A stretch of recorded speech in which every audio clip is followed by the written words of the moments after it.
అందరికీ నమస్కారం. నిన్న మాజీ మంత్రులు పేరు నాని, గుడివాడ అమర్నాథ్, ఒక ఆయనేమో కోడిగుడ్లకి ఈకలు పీకాడు, ఇంకొక ఆయనేమో బందరులో అభివృద్ధి చేసిన పాపానికే పోలేదు. ఎందుకంటే బందరులో అత్యధిక మెజార్టీతో ఓడిపోయిన ఏకైక వ్యక్తి పేర్ని నాని కొడుకు.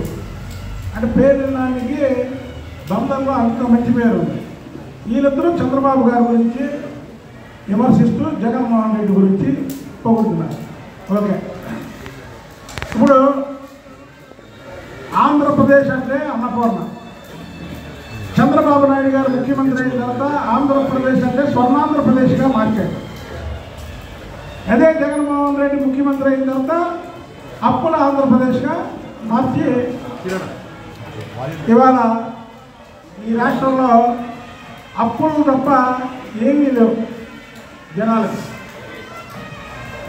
దాన్ని ముఖ్యమంత్రిగా ఇవాళ చంద్రబాబు నాయుడు గారు వచ్చి ఈ రాష్ట్రానికి సంపద సృష్టించడానికి వచ్చిన కాంచి 2 సార్లు ఢిల్లీ వెళ్ళి ఢిల్లీలో ఉన్నటువంటి మంత్రులందరినీ కలిసి ఈ రాష్ట్రానికి కావలసినటువంటి నిధులు చేపట్టడానికి ఆయన ప్రయత్నాలు చేస్తున్నారు. జగన్మోహన్ రెడ్డి ఏదైనా ప్రయత్నం చేశాడా? అక్కడికి వెళ్ళి ప్రధానమంత్రి గారిని కలిసి కాలు పట్టుకొని బాబు నా కేసులు తీసేయండి, నా కేసులు ఆపండి అని చెప్పడం తప్ప ఏ రోజైనా మంత్రులు కలిశాడా? మంత్రుల దగ్గర నుంచి కావలసినటువంటి నిధుల గురించి ఎప్పుడైనా అడిగాడా? జగన్మోహన్ రెడ్డి గురించి మీరా మాట్లాడేది? పేరు నాని నువ్వేమంటావు? చంద్రబాబు గారిని 6 అడుగులు అబద్ధం అంటావా? 6 అడుగుల నిజాయితీ గల నిలువుటకు చంద్రబాబు నాయుడు, 5 అడుగుల కాపుబాబు జగన్మోహన్ రెడ్డి. కాబట్టి ప్రజలు 151 సీట్లలో ఉన్నటువంటి మీరు మధ్యలో 5 తీసి 11 ఇచ్చారు. ఈ తాజ్బాబు పవర్లో ఉండడానికి వీలు లేదు. ఈ తాజ్బాబుకి తన మన భేదం లేదు. ఎవరిని పడితే వాళ్ళని కాటేస్తుందని తాజ్బాబుని రాజకీయాల్లోంచి తరిమి కొట్టడానికి మీకు ఆ నెంబర్ ఇచ్చారు. చంద్రబాబు నాయుడు గారు అంటే 6 అడుగుల నిజాయితీ గల నిలువుటద్దం. కాబట్టికే ఈ తండ్రి వైఎస్ రాజశేఖర రెడ్డి కానీ నువ్వు కానీ ఆయన మీద ఎన్ని ఎంక్వైరీలు చేసినా, ఎన్ని కేసులు పెడతామని చూసినా సరే ఆయన ఎక్కడ ఎప్పుడు కూడా తప్పు చేయలేదు. కాబట్టికే ఆయన మీరేం చేయలేకపోయారు. పెట్టావు జైల్లో. ఎందుకు పెట్టావు? ఆయన మీద ఎలాంటి ఆధారాలు లేకుండా నీ పవర్ను ఉపయోగించి లోపల పెట్టావు. ఆ లోపల పెట్టేందుకే కదా 99 దేశాలలో ఆయనకి నేరాచరణ పలికారు. నువ్వు చేసిన పిచ్చి పనికి ప్రజలు ఏకపక్షంగా చంద్రబాబు నాయుడు గారు పక్కన వచ్చాడు. కాబట్టి ఈ పేరుని ఈ కోడిగుడ్ల మంత్రి వీళ్ళిద్దరూ కూడా తెలుసుకోవాల్సినటువంటి విషయం ఉంది. ఇకపోతే గుడివాడ అమర్నాథ్ ఏమంటాడంటే, బాబు అమర్నాథ్ నన్ను పొద్దున్న సాక్షి పేపర్ చూసుకోవాలి సార్. సాక్షి పేపర్లో విశాఖ స్టీల్ ప్లాంట్ అమ్మేయడానికి కేంద్ర మంత్రి వచ్చాడు అన్నాడు సాక్షి పేపర్లో. సాయంత్రానికి విశాఖ స్టీల్ ప్లాంట్ అమ్మేదే లేదని కుమారస్వామి గారు ప్రకటన చేశారు. అంటే మీరు ఏ మత్తులో ఉన్నారు? సాక్షి మత్తులో ఉన్నారు. సాక్షి పేపర్లో రాసేయన్ని అబద్ధాలని ప్రతి ఒక్కరికి తెలుసు. ఇంకెన్నాళ్ళు మాయ చేస్తారు, ఇంకెంతమందిని మోసం చేస్తారు. మీరు మాట్లాడే విధానం ఏంటి? నిన్న 4 రోజులు నిన్నటికి చంద్రబాబు నాయుడు గారు ముఖ్యమంత్రి అయ్యి సూపర్ 6 అన్నారు. సూపర్ 6లో ఒక పథకం అమలు చేశారు. ఇంకా 5 పథకాలు ఉన్నాయి. 5 పథకాలు కూడా అమలు చేస్తారు. ఎందుకు మీరు సోషల్ మీడియాలో తప్పుడు వార్తలు రాయిస్తున్నారు? అప్పుడే చంద్రబాబు నాయుడు గారు నిజాయితీగా ఉన్నాడు. ఈ సూపర్ 6 పథకాల్లో రాష్ట్రాన్ని ఇక్కడ అమలు చేయాలనే తపంతోనే కేంద్రానికి వెళ్ళి గడప గడప ఎక్కి కేంద్ర మంత్రుల్ని ఈ రాష్ట్రానికి ఏం కావాలో ప్రధానమంత్రితో సహా అందరినీ అభ్యర్థించి వచ్చి మీడియా సమావేశాలు పెట్టి శ్వేతపత్రాలు రిలీజ్ చేస్తుంటే శ్వేతపత్రాల మీద కూడా మీరు మాట్లాడతారా? జగన్మోహన్ రెడ్డి పేరు వచ్చిన శ్వేతపత్రం రిలీజ్ చేశాడా లేదా లైవ్లో అధికారులతో మాట్లాడుతున్నట్టు ఎప్పుడైనా మాట్లాడాడా? నిజాయితీ గల నాయకుడు కాబట్టి లైవ్ పెట్టాడు, లైవ్లో మాట్లాడాడు, రాష్ట్రానికి ఏం చేయాలో చెప్తున్నాడు. కనీసం మీ దగ్గర రికార్డింగ్ అని ఉందా? ఈ రాష్ట్రం కోసం, ఈ రాష్ట్రం భవిష్యత్తు కోసం మాట్లాడినటువంటి రికార్డు అన్న ఉందా మీ దగ్గర? బుగ్గన రాజేంద్ర ప్రసాద్ ఎక్కిన 3 నెలలకు ఒకసారి అన్నట్లే కియా వైఎస్ రాజశేఖర రెడ్డి ముఖ్యమంత్రిగా ఉన్నప్పుడు ఆయన లేఖ రాశాడు కియా ఇప్పుడు వచ్చిందని. అబద్ధాలు ఆడడానికి కూడా ఒక అర్థం పర్థం ఉండాలి. గుడివాడ అమర్నాథ్ అంటాడు నిన్న బీపీసీఎల్ 60,000 కోట్లు ఇక్కడ తెస్తారని అంటే ఇంక మార్చిలోనే తెలిసిందంట. మార్చిలోనే జగన్మోహన్ రెడ్డితో మాట్లాడారంట. నేను చెప్తున్నాడు వీళ్ళకి మతిపోయింది, వీళ్ళకి పదవులు లేకపోయేసరికి వీళ్ళు ఏంటంటే పదవి కాంక్ష దగ్గర పదవి కాంక్ష తప్ప వేరేదే లేదు. వీళ్ళకి ప్రజల గురించి పట్టించుకోవడం కానీ ప్రజా సేవ చేయడం కానీ జగన్మోహన్ రెడ్డి దగ్గర నుంచి కింద స్థాయి వరకు పదవి కాంక్ష తప్ప వేరే ఆలోచనే లేదు. మరి ఈయనకి ఏమైనా కళ్ళకు వచ్చి చెప్పాడేంటి బీపీసీఎల్ రాష్ట్రానికి 60,000 కోట్లు తీసుకొస్తారని? మరి జగన్మోహన్ రెడ్డి ఎందుకు చెప్పలేదు ఆ రోజు ప్రజలకి? చంద్రబాబు నాయుడు గారి మీద నమ్మకంతో ఇవాళ బీపీసీఎల్ వాళ్ళు 60,000 కోట్లు ఇక్కడ పెట్టుబడి పెట్టడానికి వస్తున్నారు. అంతేగాని జగన్మోహన్ రెడ్డి ముఖ్యమంత్రిగా ఉంటే 60,000 కోట్లు ఇక్కడ పెట్టుబడి పెడితే అందులో మొత్తం 30,000 కోట్లు జగన్మోహన్ రెడ్డి కొట్టేస్తాడని తెలిసి ఏ కంపెనీలు కూడా ఇక్కడ పెట్టుబడులు పెట్టడానికి రాలేదు. చంద్రబాబు నాయుడు గారి మీద నమ్మకంతో ఆ రోజు కియా కంపెనీ ఇక్కడ పెడితే మీ పార్లమెంట్ సభ్యుడు ఏం చేశాడో ప్రజలందరికీ తెలుసు కదా. అందులో వాటా అడిగాడు, అక్కడ ఉన్నటువంటి పార్లమెంట్ సభ్యుడు అందులో వాటా అడిగాడు. కియా కంపెనీలో వాటా ఇస్తారా ఎవడన్నా? అమర్ రాజా ఫ్యాక్టరీలోని వాళ్ళని ఇబ్బంది పెడుతున్నా కదా, ఇక్కడి నుంచి వాళ్ళు తెలంగాణకు షిఫ్ట్ అయ్యింది. అసలు మీరు మధ్య ఉండి మాట్లాడుతున్నారా, మధ్య లేకుండా మాట్లాడుతున్నారా? వీళ్ళు ఎప్పుడైతే పేరు నాని వాళ్ళ కొడుకు ఓడిపోయాడో, ఎప్పుడైతే ఈ అమర్నాథ్ రెడ్డి హైయెస్ట్ మెజార్టీ, సిగ్గు కూడా లేదు, సిగ్గు ఉన్నారు మాట్లాడడానికి. హైయెస్ట్ మెజార్టీ, రాష్ట్రంలో హైయెస్ట్ మెజార్టీతో ఓడిపోయిన అమర్నాథ్ రెడ్డి గుడివాడ అమర్నాథ్ నీతులు చెప్తున్నాడయ్యా. నీతులు మాట్లాడడానికి, నీతులు చెప్పడానికి కూడా ఒక అర్హత ఉండాలి కదా నీకు. ఎక్కడ నీకు అర్హత? హైయెస్ట్ మెజార్టీతో ఓడిపోయి మళ్ళీ తొగనమ్మ అని మైకుల ముందుకు వచ్చి అబద్ధాలు ఆడుతున్నాం.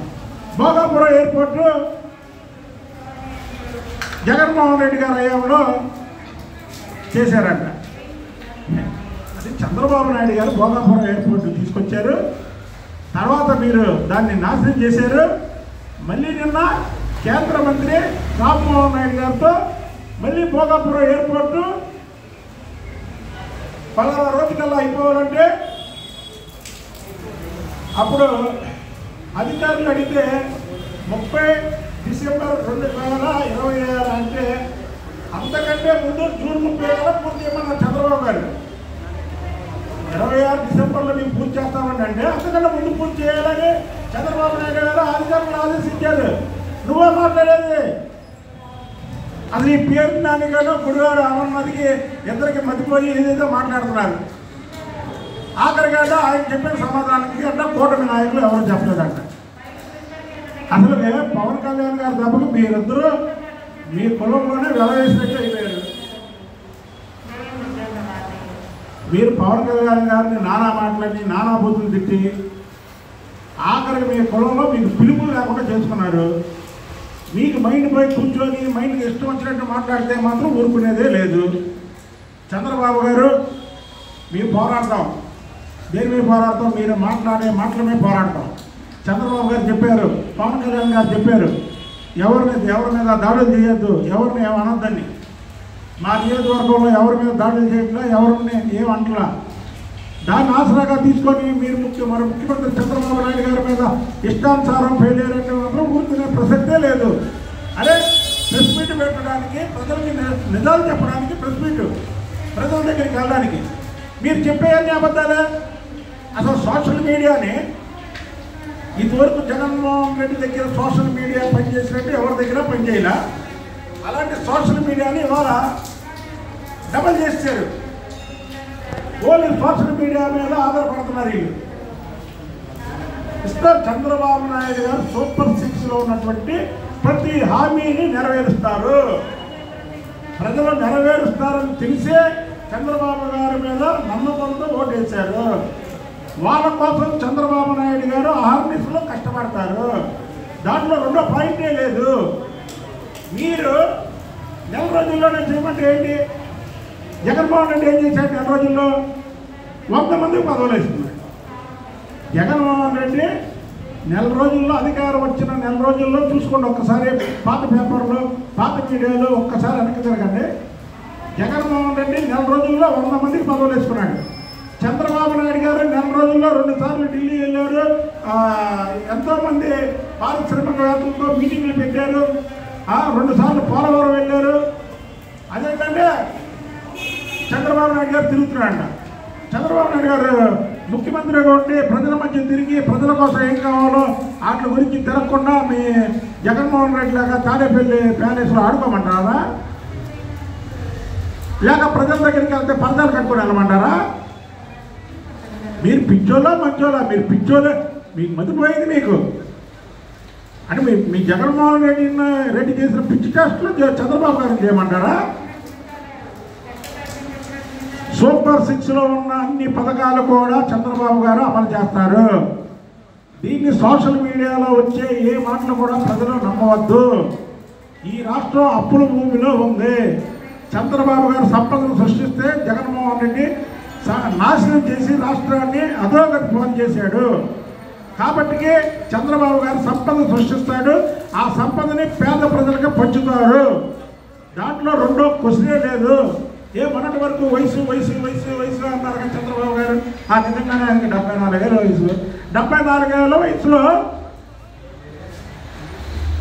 26 ఏళ్ళ కుర్రోళ్ళ పరిగెడుతున్నాడే. మీ ఓడి పరిగెత్తలేదే. మీ ఓడి అంతసేపు కమిషన్లు, రాత్రి ప్రతిరోజు లెక్క చూసుకోవడం, ప్రతిరోజు ఎంత వచ్చిందని లెక్క చూసుకోవడం తప్ప ప్రజలకి మనం ఏం చేస్తాం అనేది ఎప్పుడైనా అన్నాడా జగన్మోహన్ రెడ్డి? పులివెందుల ఎమ్మెల్యే జగన్మోహన్ రెడ్డి లాంటి వ్యక్తుల్ని మాజీ ముఖ్యమంత్రి అని చెప్పడం కూడా ఈ రాష్ట్రానికి పెట్టుబడిదారులు రారు. అతను పులివెందుల ఎమ్మెల్యే. ఈ పులివెందుల ఎమ్మెల్యే ఎప్పుడైనా ప్రజల్లోకి వచ్చాడా? చెప్పండి. ఇవాళ సోషల్ మీడియాని పెంచుకొని అతను అవినీతి చేసిన డబ్బుతో ఇక్కడ ఒకటి, హైదరాబాద్లో ఒకటి, బెంగళూరులో ఒకటి, 3 చోట్ల పెద్ద పెద్ద క్యాంపులు పెట్టి పొద్దున్న నుంచి రాత్రి వరకు కూడా ఈ కూటమి ప్రభుత్వం మీద విష ప్రచారం చేయడం తప్ప జగన్మోహన్ రెడ్డి నువ్వు చేసేది ఏదైనా ఉందా? మైండ్ పోయి మాట్లాడడం తప్ప మీ పార్టీలో ఉన్నటువంటి వ్యక్తులు ఏమన్నా చేస్తున్నారా? ఇప్పుడు కన్నా పిచ్చి పిచ్చి ప్రారంభంలో ఆపండి. లాస్ట్ అండ్ ఫైనల్ చెప్పిన పేరు నేను చంద్రబాబు నాయుడు గారంటే నిజాయితీకి 6 అడుగుల నిలువుటద్దాం. జగన్మోహన్ రెడ్డి అంటే 5 అడుగుల త్రాచుపాము. అది చెప్పు, జనాలు ఇచ్చేస్తారు. అంతేగానే చంద్రబాబు గారు అబద్ధాలు అంటాయంటే, చంద్రబాబు గారు అబద్ధాలు అయితే 4 సార్లు ముఖ్యమంత్రి అవుతాడు ఈ రాష్ట్రానికి. ఏ రాష్ట్రంలో ఉన్నా, ఎక్కడైనా భారతదేశంలో ఓడిపోయి గెలిచి గెలిచి ఓడిపోయి గెలిచి ఓడిపోయి అంటే మళ్ళీ ఎవరైతే ఎప్పుడైతే చంద్రబాబు గారు ఓడిపోయారో మళ్ళీ ఆ ప్రజలే చంద్రబాబు నాయుడు గారు కావాలి. చంద్రబాబు నాయుడు మార్పు కోసం చంద్రబాబు గారిని మారిస్తే వీళ్ళు మమ్మల్ని నరకయాత్ర పెడుతున్నారని మళ్ళీ చంద్రబాబు గారిని కోరుకున్నటువంటి ప్రజలు ఈ రాష్ట్ర ప్రజలు. ఇవాళ రాష్ట్రంలో చంద్రబాబు నాయుడు గారి ఇమేజ్ రోజు రోజుకి పెరుగుతుంది. దాన్ని సోషల్ మీడియా ద్వారా తగ్గిద్దామని చూస్తే మాత్రం ఊరుకునే ప్రసక్తే లేదని తెలియాలి.